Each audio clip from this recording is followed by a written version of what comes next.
Hello and welcome to Scottish Independence Podcasts. I'm Fiona McGregor, and with my co-host Marlene Halliday, we're looking forward to learning all about Freeports. And this is sort of a two-parter following on from our previous look at ferries. So we're delighted to have the same guests. We've got Professor Alf Baird, and from Yes Orkney we've got Geordie Sandison and Mike Robertson.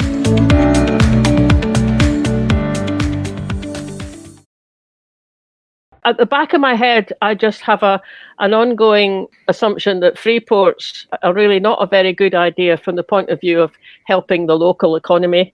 But then I read things and that says the opposite. So I just don't know. My suspicion is that they're good if you want to evade taxes or if you're a pirate.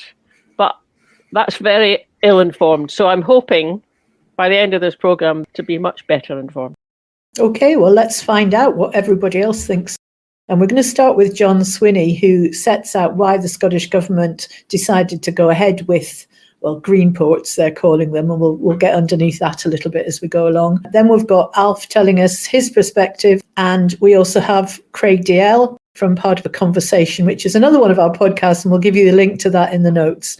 When the Minister for Business, Trade, Enterprise and Tourism announced our cooperation with the UK Government on Green Freeports to Parliament last February, he explained how we had negotiated a distinctively Scottish approach, bringing our own Green Freeports model to modify the English Freeports approach to suit Scotland's needs and priorities. In particular, he emphasised how the approach would give top priority to regeneration and high-quality job creation, would support our journey to net zero, and would embed our Fair Work agenda at its very heart. The competition we launched jointly last March on the basis of a detailed prospectus embodied that approach, and the outcome of the competition amply justified it. Taken together, the two winning bids from the Firth of Forth and Inverness and Cromarty Firth aspired to create 75,000 new, high-skilled, well-paid jobs, to bring forward nearly £11 billion in private and public investment, to deliver a significant enhancement of our offshore wind manufacturing capacity, to advance alternative fuel production, including green hydrogen, and to promote innovation and trade across multiple sectors. So let's start with our first guest, Dr. Alf Baird, who is a Professor of Maritime Business. If anybody knows what a freeport is, he will. What's a freeport? Why are they meant to be a good thing? My PhD is in container shipping, so I studied container ports around the world, and quite a lot of them were freeports, and particularly transshipment ports. So that's ports that bring cargo in, they add value to it, and then they re-export it. It's not cargo for the domestic market. Take Singapore as an example. Singapore is a freeport as well. Goods come in from multinational companies. They're stored in the port. They maybe add value to them, packaging, reprocessing, and then they re-export to another country. So it's not; these are not goods for Singapore necessarily. They're goods for somewhere else. The goods come in tax-free. There's tax allowances for investment there, and then they re-export the goods. The benefit you get for the port is the port grows its volume, its traffic. So it gives the national economy connectivity to global markets, so it can boost its own national economy. Forth ports don't need this model because we're not a transshipment port on the Forth or in Cromarty. Yeah. They're not transshipping. They're not bringing goods in from, say, Asia and then distributing them to the Baltic countries, for example. That would be transshipment. This freeport idea, or green freeports, is not about growing trade necessarily. I think it is about tax haven status, as it were. And I think it's maybe linked to two things. One is Brexit, which has knackered the UK economy, and trade. It's killed off trade, quite a lot of trade. And the second thing I think is the UK expects probably to lose more of its crown dependencies in future. These offshore tax havens, as they become independent republics, they become they're not crown dependencies anymore. So you can't use them as a tax haven. And the Commission, obviously, that was one of the reasons I think we had Brexit as well. It was about London's love of these offshore tax havens. I think the idea here is a very crude Tory mechanism to try to develop the UK as a tax haven. And that won't be good necessarily for anybody here, because most of the offshore tax interests already exploit Scotland. Scotland is plundered just like any colony. its energy, its lands, its resources. Everything is sucked out at low price and sold back to us high. Okay, so we've got the government we've got, right, and we know what they're like. So maybe, yeah, they're after making Britain into a tax haven. But I mean, are there any real, genuine advantages to a country to have free ports? I mean, is there a genuine advantage for Singapore? Yes, I would say so. You've got to remember, Singapore handles, I think, more than 30 million containers a year, handles more trade by value than Britain. It's in that strategic position as well, isn't it? Between East and one West. Of the projects I was working on here was to develop a container transshipment hub in Orkney. Yeah. Which would gather the ships coming transatlantic through the Pentland Firth to the Baltic and to Hamburg and so on, as they go across the Atlantic to Canada, to the US, to the Caribbean and South America and so on. And we had a lot of interest from companies that would have liked to use Orkney as a distribution centre for the Baltic states, for others. You could see this in things like seafood, in foods and drinks, and so whiskey, obviously, Guinness even. There was quite a lot of cargoes and car parts and other things that you could store here and add value to and then re-export for other markets. Orkney's a small economy. Orkney couldn't sustain a container hub on its own. It has to be for transshipment. Yeah. And so therefore, what Highlands and Islands Enterprise were keen on was extending the Freeport idea for Orkney to maybe Caithness. So you could have the Highlands feeding into this with some employment there, especially in things like seafood processing and other goods.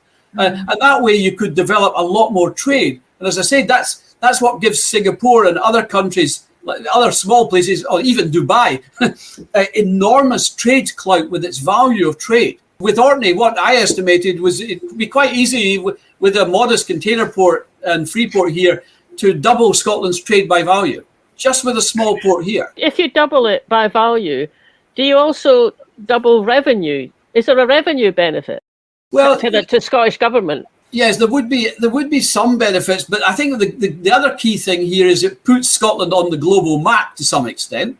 It makes inward investment a bit easier if you've got global connectivity on your doorstep.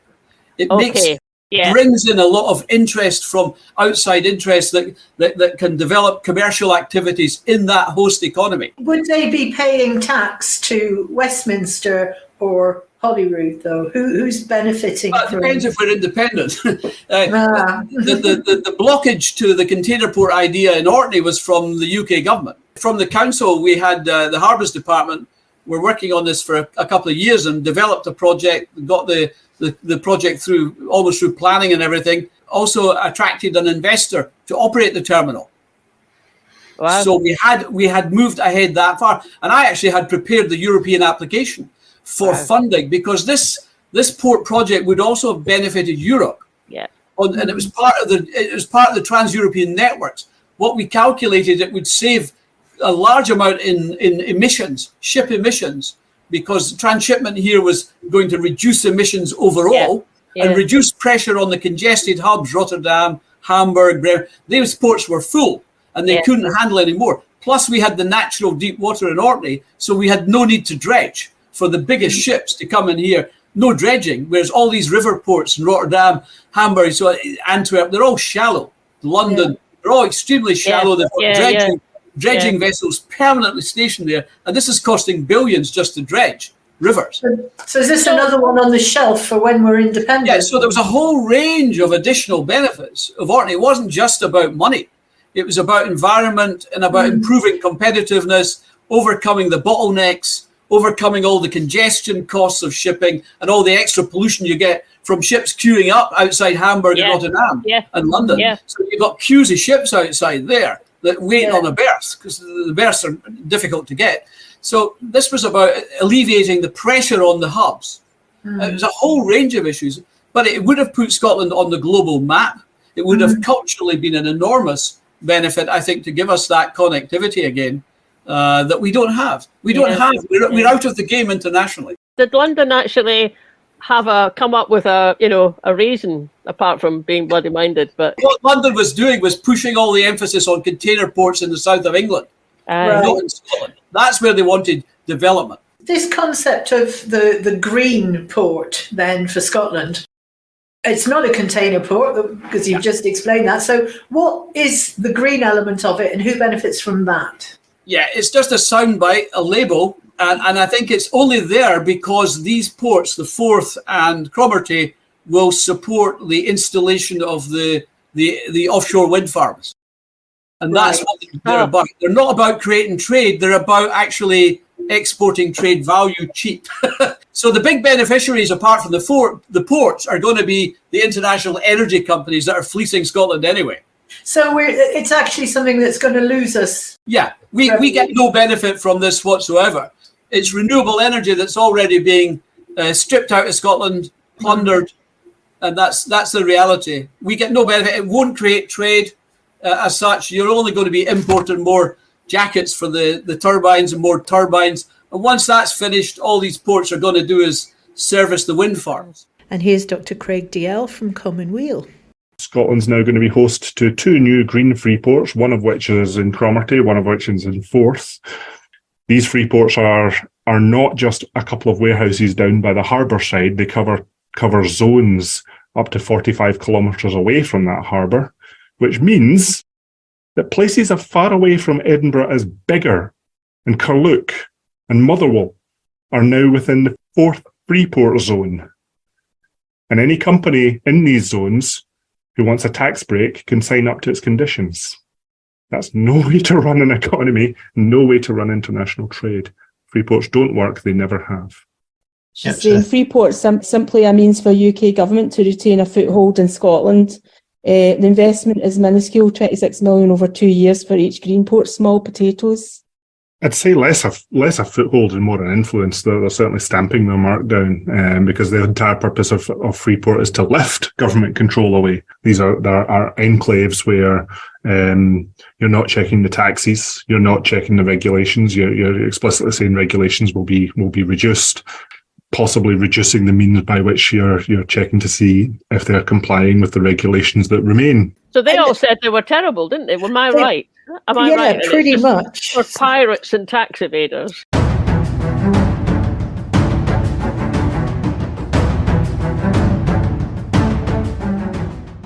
Pirates and tax evaders do seem to be the main beneficiaries, which does beg the question, well, maybe it answers the question, why do Tories like them so much? Oh, yeah. We may be being a bit unfair on Tories, actually. That's no, we're not. But it is interesting because the UK has had them before, introduced by Margaret Thatcher in 1984. And they were abandoned by Cameron in 2012 because they didn't work. They weren't adding anything to trade. I didn't even know that we had Freeport. I mean, I was alive during all that time, and it's a long time before Cameron decided to get rid of them, isn't it? And then it's only 10 years, well, 11 years now, since they were abandoned. So why are we bringing them back again? And it does seem to be that Truss was very much in favour of them, although we know what happened to her plans, but so soon. Oh, but now that's not fair. Now, Liz Truss had some very keen economic ideas, didn't she? Just not for this planet. What's quite interesting, if you've got something that's basically a Tory project that's been brought in, abandoned and then resurrected by the Tories, why is the SNP cooperating, is my question. Well, there was some discussion at the SNP's 2021 conference where they came up with 6 tests they wanted before they would support the proposal. All businesses operating within the Freeport area must pay the real living wage and abide by fair work practices. Trade union recognition is mandatory. There must be sufficient financial investment into local government to allow them to carry out required services within Freeport zones. Seems reasonable. All businesses must work in alignment with achieving the Scottish Government's net zero targets. Local businesses must be fully compensated if they are negatively affected by Freeport operation. That's an interesting one. And all relevant health and safety, environmental and legal enforcement controls, etc., provided by the relevant agencies must be in place. That all sounds highly laudable, doesn't it? Perfectly reasonable. So that's the first time I've seen that list of 6 requirements. Is that going to make the 2 now agreed Scottish free ports, will that make them significantly different from the ones in the rest of the UK? Do we know that? The implication is that they do make them different, because John Swinney, when he was doing his ministerial statement about which two had been chosen, on addressing the concerns that he knows people have raised about free ports. And I think in that he does say that they've negotiated a distinctively Scottish approach. So this term green free port, that's a term that the Scottish government is using to describe free ports under those 6 requirements. Okay. That's right. Whether that's genuinely different or greenwashing we'll come on to, but at the moment that is the distinction they make. What we're going to play now is the way that Holyrood has tried to implement those 6 tests, I guess.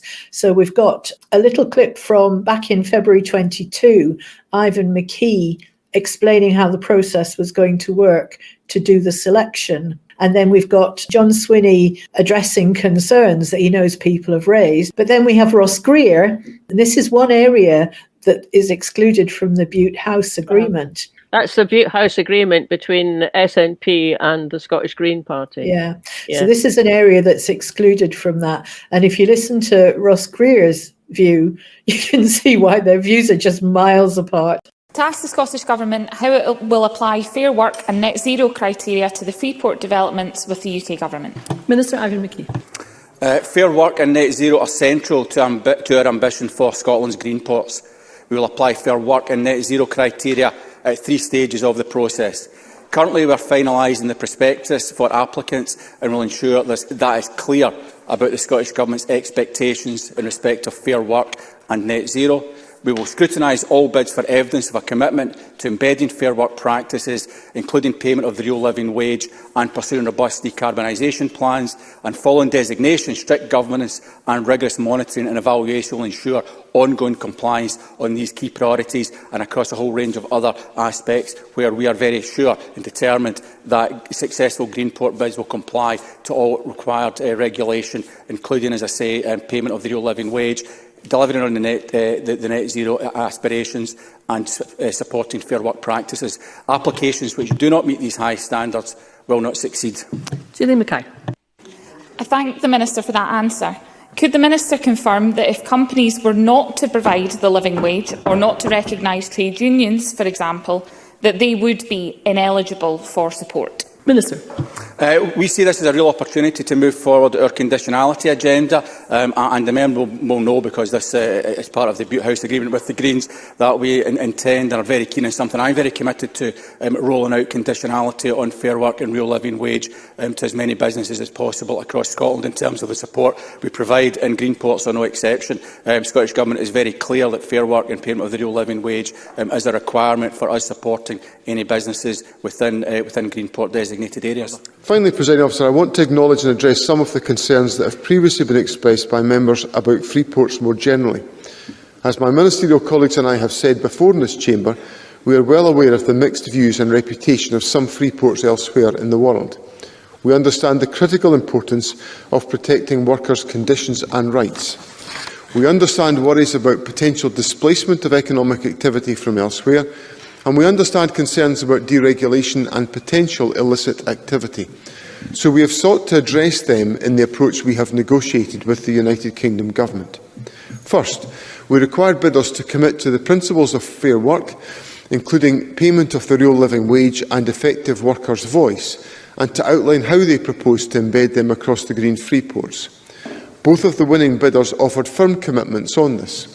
We will pursue those commitments with them in more detail as we move from initial decisions to the business case phase and onwards to funding and delivery, and we will hold them to their commitments as we monitor progress on the ground. Second, we will require the successful bidders to develop and report on their plans to monitor, mitigate and report on any potential displacement of economic activity. And finally, the green free ports will be required to adhere to the OECD Code of Conduct for Clean Free Trade Zones, to comply with tough UK regulations preventing money laundering, and to establish and share with enforcement agencies a register of all businesses operating within the tax sites. The operators of any customs sites will require prior authorisations by His Majesty's Revenue and Customs. and all of the activities of the Greenports, the Green Freeports, will be subject to close monitoring and evaluation. So I'm confident that the significant economic potential of the two Green Freeports will be accompanied by high standards of governance, transparency and enforcement. Thank you. There's nothing green about Freeports. There are many tax havens. The EU found that they attracted money laundering, smuggling and other criminal activities. And the last time the UK tried them, it only increased regional inequality. And whilst there are lots of warm words about fair work and net zero, I can't yet see any hard legal requirements binding these Freeports to the grand promises that they've made. I acknowledge that the Government has tried to address the concerns that the Scottish Greens hold, but can I ask, will the Scottish Government act to remove Freeport status from either operator if it breaks the commitments it's made on workers' rights and environmental protection? Cabinet Secretary. Yes, the Government will act in that fashion. So we are serious about the points that have been advanced. Obviously, I will try hard over the period ahead to persuade Mr Greer of the merits of the steps that we are taking, but I do assure him that we will act to protect the commitments that have been built into the Green Freeport concept.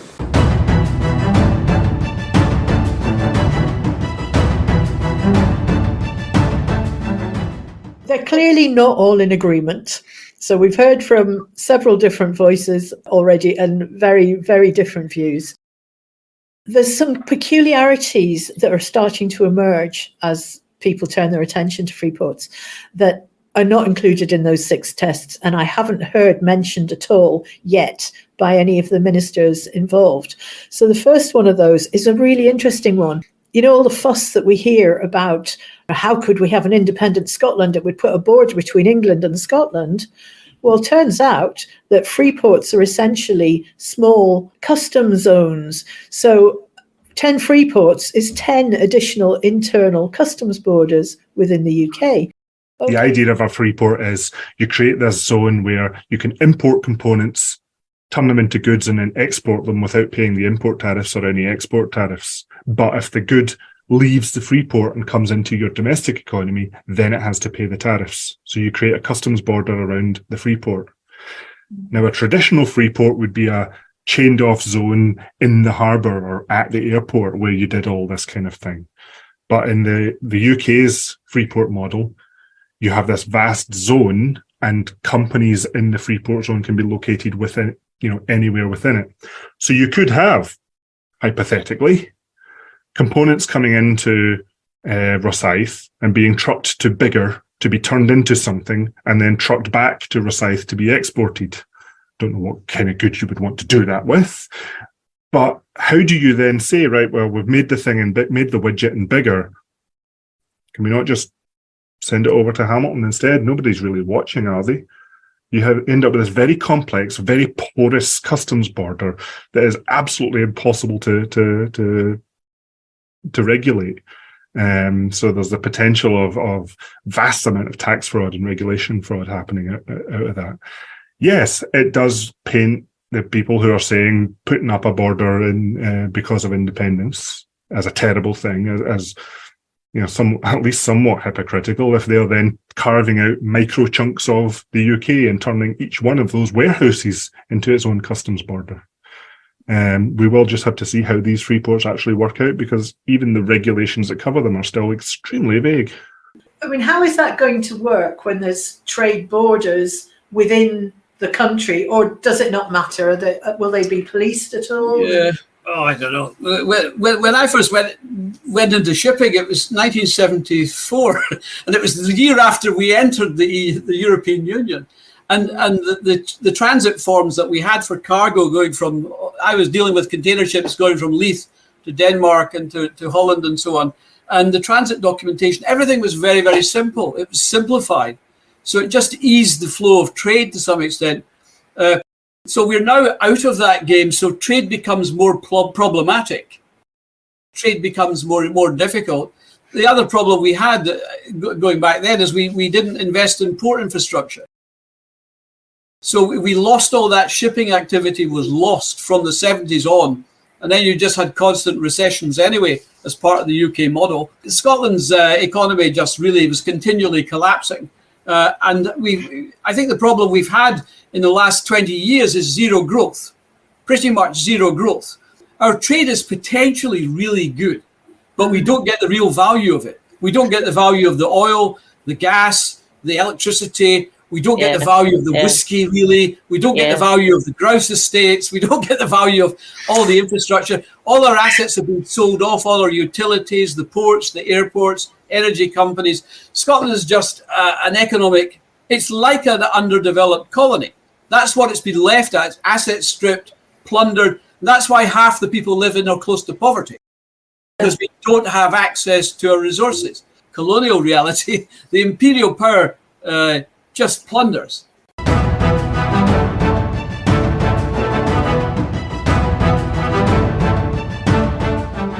That's complicated, isn't it?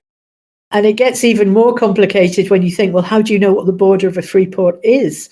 And there's a few other details as well that are coming to light. Now, these were discussed in Craig's Commonweal Policy Podcast. He had Richard Murphy on as a guest, and would definitely recommend you listen to that whole episode. It's very good. We'll link to it in the notes. But I've just captured about 4 minutes of the discussion, what some of those other conditions are. The evidence is incredibly strong that free ports do not create new jobs. What we will see is that Forth and Cromarty, up and running as free ports, we may well see some jobs move from elsewhere in Scotland into those free ports. Will there be any net new jobs as a result? The evidence for that is very low. We will see an increase in the complication of regulation. I know that. I'm a chartered accountant, and I look at tax regulation, and there are whole new tables of tax data that now exist inside our tax system to manage the taxes due by employees working in free ports, because they have different rates of national insurance. We are offering lower rates of tax to employers in particular who are employing people inside free ports. These things are not simple geographic areas drawn around a port. Yeah, you can't just say, oh, there's the port, and we'll say that the boundary of the port is where the free port ends. Free ports can actually cover a very large geographic area. And they can be little isolated warehouses spread right across that whole geographic area. Now, that's significant, because if we can't identify where the borders are, and yet taxes change on that border, how do we know we can stop abuse within the border and outside the border? And how do we know that an employer is correctly saying, oh, I'm employing this person within the free port, when actually they could be employing them outside the free port? And what do you do about the person who drives the truck that moves the items into the free port and then out again? Are they employed in the free port, or are they employed outside the free port? People might have noticed the furore about the dredging that is going on around the free port, again in the northeast of England, where very large numbers of shellfish and other types of fish appear to be being, well, literally killed by the process of dredging, where toxic chemicals are being released. Once the central locus has been decided for these free ports, companies, I think, up to 45 kilometres away from that locus can apply to be part of the free port. What's your understanding about the green bit? Greenwashing, I think, is the only thing we can honestly say. What can be green about making products which increase consumption inside a location where it is deliberately designed that the return to capital will be higher, the return to labour will be lower, and the environment will be abused to achieve this outcome? I don't see how that can ever be considered to be green. One of the things that they're touting these green free ports for is the construction of renewable energy, so wind turbines.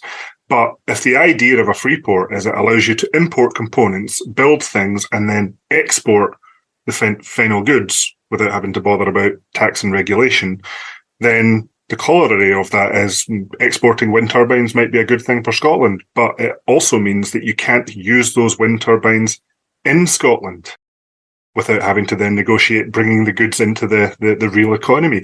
So is it really benefiting Scottish renewable sector to be building wind turbines that you're not allowed to use in Scotland? You know, somebody's got to make up the taxes that aren't paid. And actually, some of those taxes that aren't going to be paid are actually local authority taxes, because there are also reduced business taxes, council equivalents of business taxes.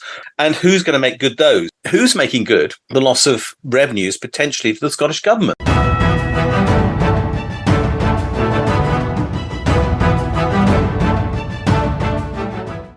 complicated, isn't it? It is. I didn't think the 6 questions fitted those very well at all, because it's talking about making up damage that local businesses around the Freeport might suffer because trade is happening inside the Freeport that they would otherwise have, presumably. But it's not talking about taxes, local rates and things, and business taxes. That's not included in those 6 points. It's not even mentioned. Does it not follow from those 6 points that if it's going to be put into place, then the Scottish Government will be following up on that, or am I just being naive? Well, I mean, it should be, but I didn't hear it mentioned in any of the discussion that John Swinney had or that Ivor McKee had. They talk about fair wages, which is fine. They talk about environmental controls, but they didn't talk about things like, I mean, just the day-to-day complexities of how do you know what tax rate somebody should be paying? And when you think about that 45-kilometre border round Forthports, I'm in that. It could be that one of the businesses in my local high street might decide to apply to be part of the Freeport. So they'd be paying a different rate of tax to everybody else in the street. I mean, if you've got one guy in your high street and he's part of the Freeport, the other guys in your high street are losing out.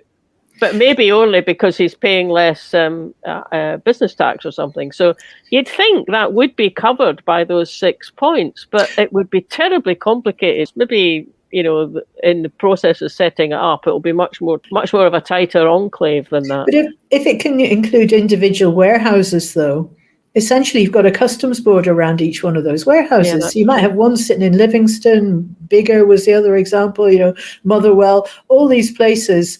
And the idea that goods come in, get something added to them and go out again, and they're treated as if they've not come into the country. Who's checking to make sure that they're not? Because all those little boundaries are going to be porous. There are bonded warehouses all over the country with barrels of whiskey in them, aren't there? I mean, they must have some sort of experience of dealing with it, but it's going to need a lot of thought to get it right, and presumably more people to apply it. And the other thing that struck me is that lower tax and lower NI, because they're benefits to the businesses. Now, who's one of the biggest businesses that's going to benefit from that? BP. What's one company that is rolling in money right now because of the cost of living and fuel? BP. But they're going to be putting their hydrogen stuff, I think, in the northeast of England, Teesside, around there. That's going to become a big BP centre. Now, but is that going to be within a Freeport? Yeah. So BP is going to be paying less tax and lower rates of NI. People who work for BP are going to be paying less tax and lower rates of NI. So people might go and live in those places, which is, probably somewhere like Teesside, it's probably good. Teesside lost a huge amount of workforce when all the industry was taken away. Yeah. But Forthports, dragging people into the Edinburgh area, really. So those people go there for those jobs, but they're not living. No. I mean, their schools and their swimming pools and their sewage are not all taken care of within that Freeport. They're taken care of by the local authority, aren't they? Yeah. But that local authority is not getting the income from that tax. And we haven't seen regulations, so we don't know exactly how they're going to work. It seems to be a lot more complicated than anything we're hearing from our government even just now.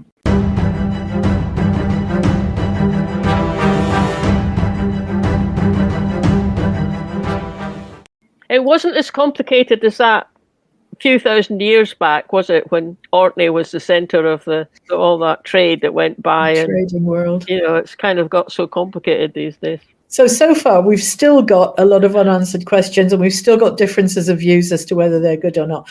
Bids came in from various projects around Scotland, including Greenock. There was bids from Aberdeen. There was bids from Orkney. So we wondered how our Orkney guests were feeling about the fact they weren't successful in the bid. Are you guys happy that the Green Freeport bid failed, or do you think it should have succeeded? You just get so many different views about whether these are good things. Yet everybody seems annoyed when they don't get one, but at the same time they hate them. I'm in two minds, I must say. I'm not sure about the name Greenport, but the idea that a Freeport can generate more jobs and everything is obviously very attractive. but it also attracts a lot of other things that you don't want. And so I really can't say that I have made up my mind on that. I think from what little I've gathered, freeports generally haven't been a good idea wherever they've been set up. They do give a boost in the short term, but in the long term, they just add a lot of problems. And mainly because there is no control over what happens inside them. Yeah. That it becomes, it's like something of Pirates of the Caribbean, where there's no regulation. They get round tax, having to pay tax, and they don't have to follow health and safety legislation, and they don't even have to answer any questions just about what they're doing there. So I would be very wary of it. I believe that regulation is necessary when it's something that's not in the interests of the shareholder. That means things like health and safety and pollution and so on. And that a Freeport is asking for trouble. And to call them Greenports is just, to my mind, greenwashing. And that the thought that you can tie the Freeport in with some sort of green efforts or projects would happen up until the point that they won the contract, and then it would disappear.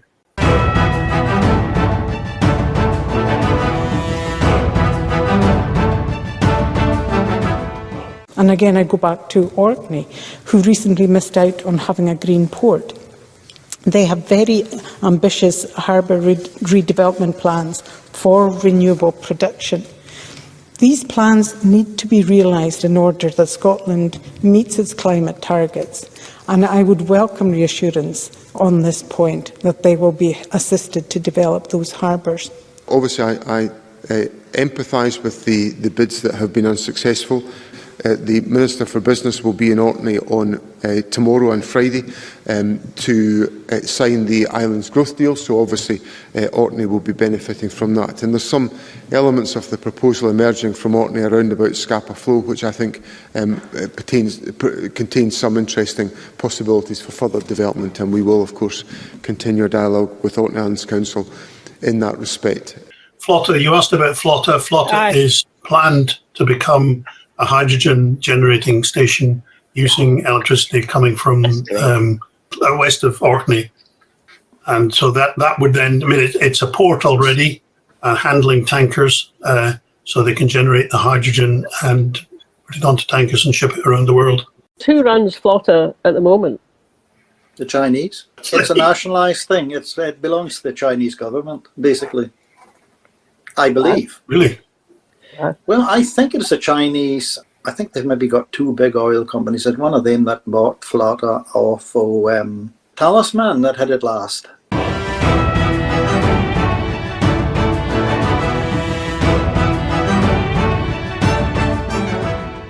Do you know, this is like, we were just talking to Alf the other day about, because Freeports, one of the successful bidders for the Greenports, they're owned by Canadian teachers, pension funds and various offshore financial things. We own nothing.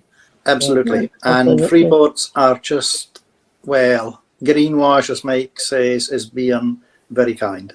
I was just grinning to myself when you said owned by the Chinese, because I don't know if either of you two are fans of Borgen, the Danish political based one, and there was a new series recently, and the whole thing is about Greenland and the relationship with Denmark. But Greenland had been they've got this fantastic offer, but the offer comes from a Chinese company to take over a port and then develop it. So when you said that, I thought, oh my God, we're going to have that Borgen kind of script writing, but it'll all be happening in Scapa Flow and Flotta. One of the first things we have to do with independence is basically nationalise Forth Ports and Clyde-Port.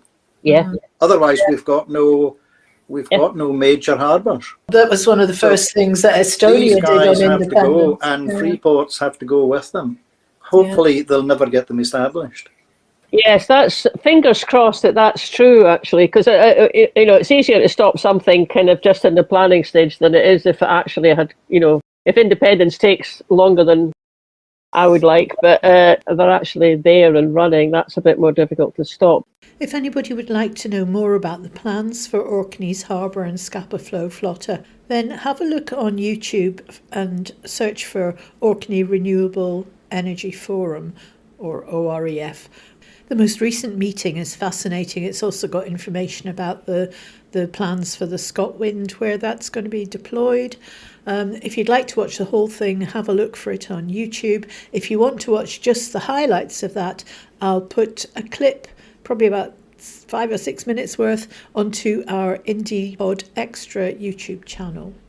Huge natural harbour that could hopefully be used in some of the ways that, Alf and Mike and Geordie were talking about. Yeah, huge potential. They're not saying we can only do this if we get a Freeport bid.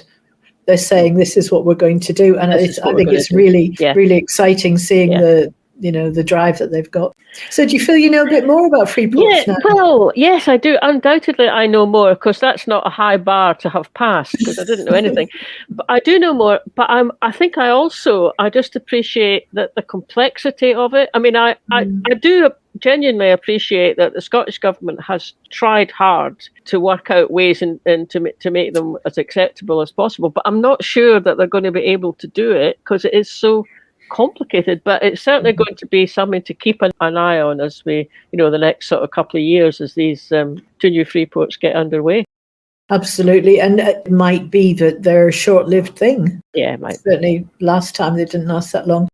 Lots of different views. We probably will come back to this at some point as things develop a bit more, actually, as you say, Marlene. I found a few articles by various people, it's just more information about the background to Freeports and the Scottish Government approach to it. So I'm going to put those on the blog if people want to have a look at that. Oh, we do regularly mention our blog, so hopefully everybody knows we do have one and where to find it. And if you sign up to our mailing list, you'll get links sent out to you every month as well of what's on the blog. So little plug for that. Don't forget, we've got a podcast every Friday, and we'll catch you later. Yeah, bye.